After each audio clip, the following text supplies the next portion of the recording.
నేను ఎప్పుడైనా ఇది చేసేటప్పుడు ఫ్రూటు పాలు రెండు కలిపి కుక్ చేయను.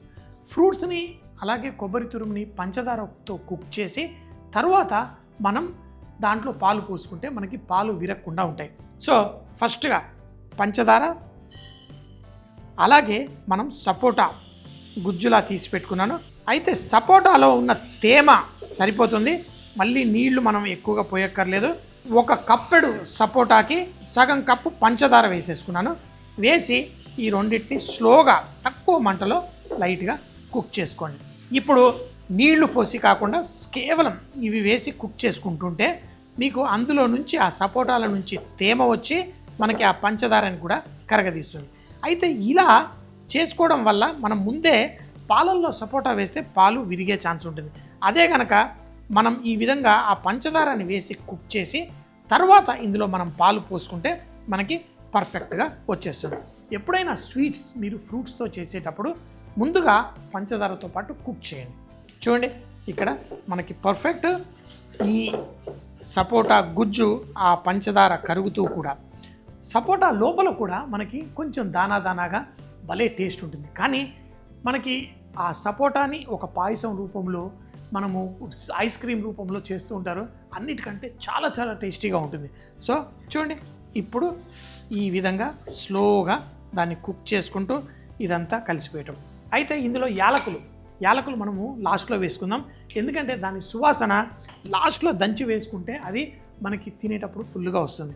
ఈ విధంగా ఆ పంచదార అంతా కరిగేదాకా మీరు దీన్ని స్లోగా ఇలా కుక్ చేసుకొని ఇప్పుడు ఈ కొబ్బరి తురుములో కూడా బోల్డ్ అంత తేమ ఉంటుంది. ఆ తేమను కూడా మనం దీంట్లో ఈ విధంగా వేసి చూడండి, నేను చాలా ఎక్కువ కొబ్బరి తురుము వేసుకున్నాను. కొబ్బరి కూడా మన ఆరోగ్యానికి కూడా చాలా మంచిది. అంతేకాకుండా కొబ్బరిలో నుంచి వచ్చే ఆ లేత కొబ్బరి కూడా ఆరోగ్యానికి చాలా మంచిది, ఎందుకంటే కొబ్బరిలో ఉన్న ఫ్యాట్ మన ఆరోగ్యానికి చాలా మంచిదని మనకి ఇప్పుడు అందరూ చెప్తూ ఉన్నారు. ఇంకొకటి, కూరగాయల్లో కూడా నాకు కొబ్బరి వేసుకోవడం చాలా ఇష్టం. ముఖ్యంగా పొరియల్ ఇలాంటి డిష్లు చేసేటప్పుడు దాంట్లో కొబ్బరి తురుము కూరగాయల్లో వేస్తే ఒక మంచి ఫ్రెష్నెస్ వస్తుంది. అంతేకాకుండా స్టీమ్ చేసిన కూరగాయల్లో నూనె తక్కువ వేసి బాగా రుచి తెప్పియాలి అంటే అలా పొరియల్ అలాంటివి చేసుకుంటే చాలా బాగుంటుంది.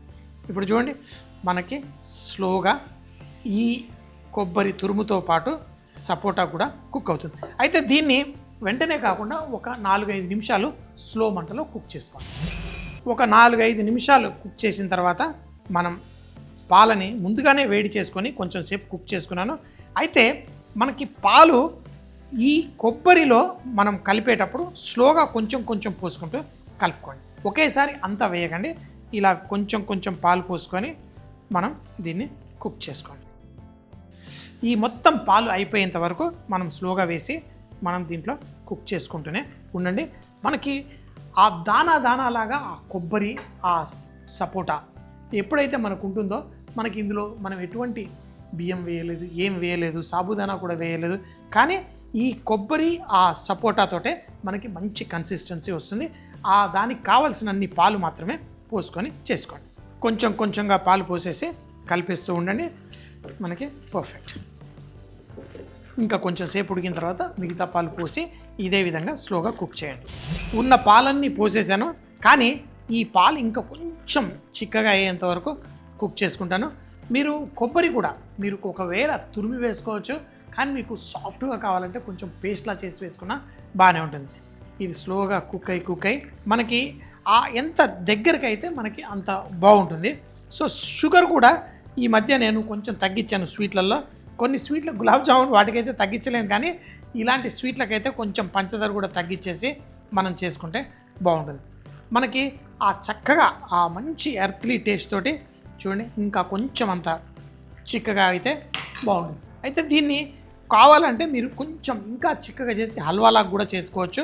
అవి మీకు ఎలా కావాలో అలా చేసుకోండి. చాలామంది వ్రతం భోజనం అని కూడా సాబుదానా తింటారు, కాబట్టి మీరు ఇందులో పాయసంలో సాబుదానా వేసుకున్నా చాలా బాగానే ఉంటుంది.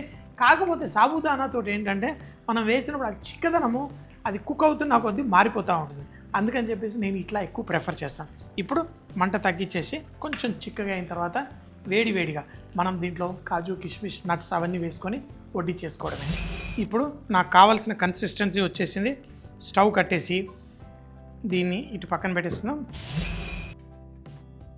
ఒక చెంచాడు నెయ్యి వేసుకొని మనం డ్రై ఫ్రూట్స్, నట్స్ నాకు చాలా చాలా ఇష్టం. అయితే నెయ్యి కరిగేటప్పుడే ఆ డ్రై ఫ్రూట్స్ అన్నీ వేసేసుకోండి. ఎందుకంటే నెయ్యి బాగా వేడెక్కిన తర్వాత వేస్తే వాటి రంగులు మారిపోతూ ఉంటాయి. మనకి బాదాం, జీడిపప్పు, పిస్తా, కొంతమంది అంజీర్ కూడా వేసుకుంటారు. మనం ఇక్కడ పుచ్చకాయ గింజలు, అలాగే కొన్ని కిష్మిష్ ఇవన్నీ వేసి యాలకులను కూడా మనము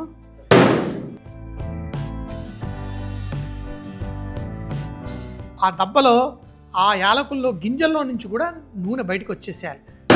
అప్పుడే ఆ స్వీట్నెస్ అనేది మనకి పర్ఫెక్ట్గా స్ప్రెడ్ అవుతుంది. ఇక్కడ నెయ్యి వేడెక్కింది, అందులో డ్రై ఫ్రూట్స్ అన్నీ గుమగుమలాడుతూ ఉన్నాయి. నేను దంచుకున్న యాలకుల పొడి ఇలా పైన వేయండి. అంతే, స్టవ్ కట్టేసి వేడిగా ఈ నేతిది దీంట్లో వేసి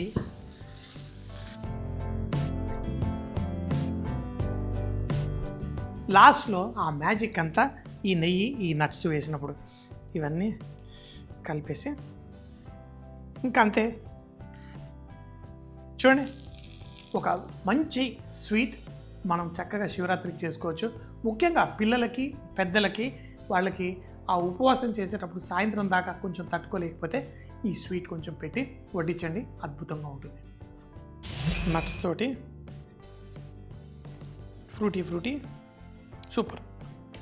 మరీ పలసగా కాకుండా మరీ చిక్కగా కాకుండా కరెక్ట్గా ఇలా నోట్లో పెట్టుకోగానే దిగిపోవాలి. అయితే దిగిపోవడం అంటే నోట్లో బయట కూడా రావాలి. ఎందుకంటే ఉపవాసంలో ఉంటాం కదా, ఆ కొంచెం ఆ నమిలుతూ ఉంటే ఆ ఫీలింగ్, తిన్న ఫీలింగ్ వస్తుంది. అందుకని చెప్పేసి సూపర్గా ఈజీగా మనం సపోటా బదులు మీరు యాపిల్ వాడుకోవచ్చు. ఇప్పుడంటే సీతాఫలాలు దొరకట్లేదు, లేకపోతే ఇంకా సూపర్గా ఉంటుంది. సో ఫ్రూట్స్, మీకు నచ్చిన ఫ్రూట్స్ తోటి చేసుకోండి, చాలా చాలా టేస్టీగా ఉంటుంది. మహాశివరాత్రి స్పెషల్ సపోటా కొబ్బరి పాయసం. దీన్ని తయారు చేయడానికి ముందుగా ప్యాన్లో 1/2 కప్పు పంచదార వేసి 1 కప్పెడు సపోటా మనం గుజ్జుగా కట్ చేసుకొని దాంట్లో వేసి స్లోగా కుక్ చేసుకోవాలి. ఎప్పుడైతే సపోటా పంచదార కరిగి కొంచెం సేపు కుక్ అయిన తర్వాత తురిమినది కానీ లేకపోతే గ్రైండ్ చేసుకున్న కొబ్బరి కానీ ఆ మిశ్రమంలో వేసి మరి కొంచెం సేపు స్లోగా కుక్ చేసుకోవాలి. ఒక 5 నిమిషాలు కుక్ అయిన తర్వాత 1 లీటర్ పాలు తీసుకొని కొంచెంగా ఇందులో పోస్తూ కుక్ చేయండి. అలా ఆ పూర్తి పాలంతా తీసుకుని పాలు చక్కగా దాంతో పాటు కుక్ చేసి మీకు కావలసిన కన్సిస్టెన్సీ వచ్చేంత వరకు కుక్ చేసిన తర్వాత మనము యాలకులని క్రష్ చేసి పెట్టుకొని దానిపైన వేసి, అలాగే ఒక ప్యాన్ లో కొంచెం నెయ్యి, జీడిపప్పు, బాదాం, పిస్తా, తర్బూజా గింజలు కూడా వేసి కిస్మిస్ వేసి దాన్ని లైట్ గా కలర్ వచ్చిన తర్వాత తీసి ఈ పాయసం మీద వేసుకొని వేడిగా వడ్డించుకొని తింటే చాలా చాలా బాగుంటుంది. ఫుల్ గా ఎంజాయ్ చేయవచ్చు.